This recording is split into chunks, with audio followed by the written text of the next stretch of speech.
What is the cruelest game you ever played? Now, I'm pretty sure we can all think of some pretty messed up games that we played in the past, but there's one that tops them all. It's been known to destroy friendships and even break up entire families. And worse yet, they even make little kids play it. Of course, I'm talking about musical chairs, where six people can go in, but only one survives. You guys know the basic rules of the game is there's always one less chair than there are players. So for example, we have six people here and five chairs. They walk around the chairs while music is playing, and once the music stops, they all have to sit down. Whoever's left standing up is kicked out of the game and we never see them again. So the basic premise of the game is pretty cruel. So there's never enough of what the players want. And that's a really good segue into our topic for today, which is scarcity. So we're going to be defining and seeing examples of scarcity. And our closing task is I will predict an item that will become scarce in the future and explain why. So going back to the definition of economics that we've been looking at, economics studies how people use limited resources to produce goods and services to meet their wants. Now, we've already talked about the four factors of production, and we've defined what goods and services are. Today, when we talk about scarcity, we're going to be looking at this portion of the definition, this idea of limited resources and meeting people's wants. Because it turns out that these two don't work together. They're almost contradictory. Why is that? Because there is a problem. In fact, we call it the great economic problem. And it's that people have unlimited or never ending wants, but we live in a world of limited resources. Or, in other words, all resources will end one day. So, we as humans have never ending wants. However, our world is finite. It does end. Nothing goes on forever in this world. So these two ideas contradict each other. And I think to see a good example of this, I want you guys to click on the link that's popping up on the screen right now.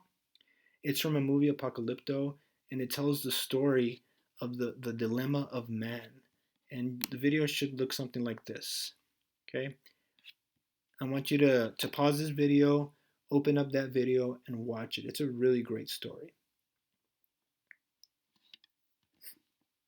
Okay, so now that you've seen the video, I hope you enjoyed it. And I think it shows kind of the insatiable nature of man.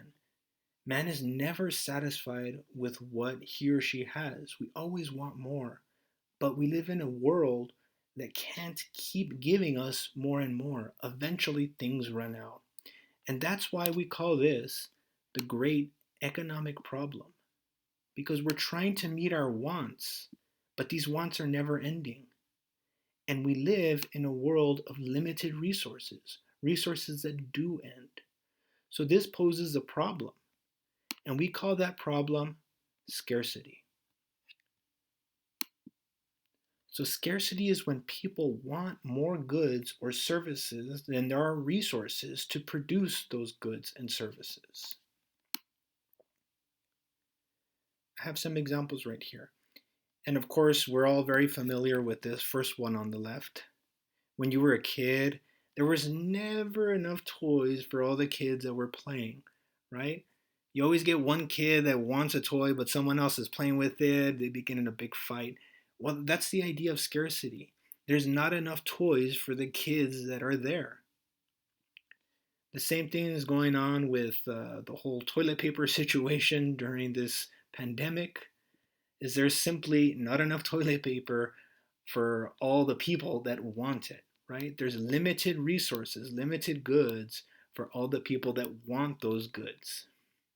And this doesn't just apply to goods, this can also apply to services. So this article right here talks about how there's a shortage of doctors in rural areas in the country. Rural areas are kind of like the country, kind of less populated, small little towns. There's simply not enough doctors to service all the people there. So there's people that want the service of doctors, but there's simply not enough doctors available for them. So there's a shortage of those services. So this is the basic idea of scarcity. And when it comes down to it, scarcity exists everywhere with all types of goods and all types of services. So I want you guys to answer this question. Write about a time that you experienced scarcity in your life, and it could be with a good or a service. Pause the video and go ahead and answer that. Okay. So it turns out that all goods and services are scarce, but some are more scarce than others. And this is important. We have to realize that everything, every good, every service that exists in the world is ultimately scarce. There's just different levels of scarcity. So I'll give you some examples. We have a diamond ring right here, and we have a pair of socks. One is more scarce than the other. Both of them are scarce, but one is definitely more scarce than the other. We would say that the diamond ring is more scarce than a pair of socks. Over here we have LeBron James, very famous basketball player. What's scarce in this situation? Well, the job that he has is very scarce. There's only 15 players on his team, which means that there's only 15 jobs or 15 positions available on that team. That's not a lot.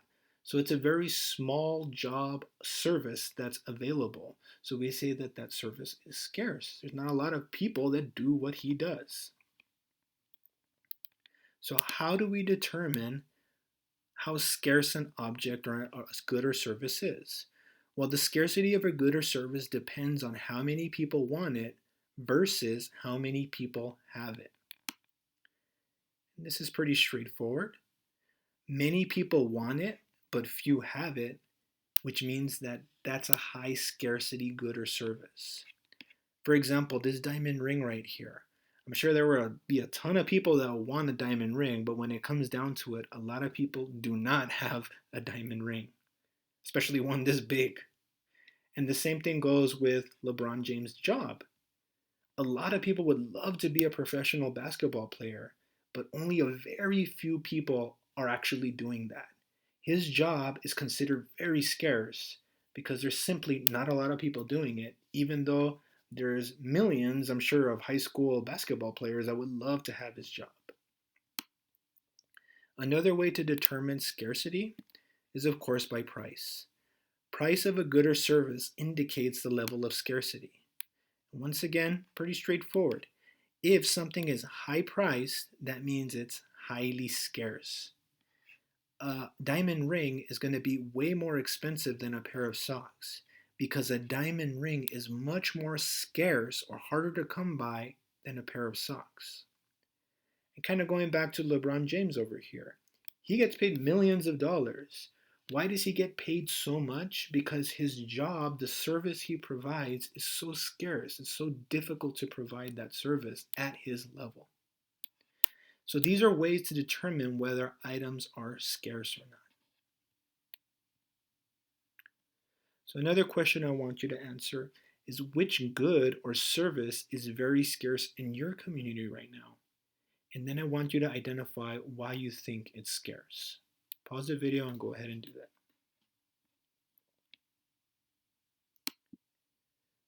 Okay, so that's it for today, guys. Really simple. We were going to define and see examples of scarcity. And lastly, when you're done with everything, I want you to predict an item that will become scarce in the future and explain why. Okay, so you're kind of predicting something that's not scarce right now. It's not very scarce, but will become scarce. You believe will become scarce in the future, and explain why. Okay, and I want you guys to think about scarcity in the world that's around us, because as I mentioned in the very beginning of the notes, it is a problem, and they call it the great economic problem for a reason. It's something that everyone has to deal with, and it does create a lot of challenges for any economy. So think about scarcity and really appreciate what it means and what it does in our world. And more importantly, what can we do about it? How can we fix this economic problem? Or can we even fix it?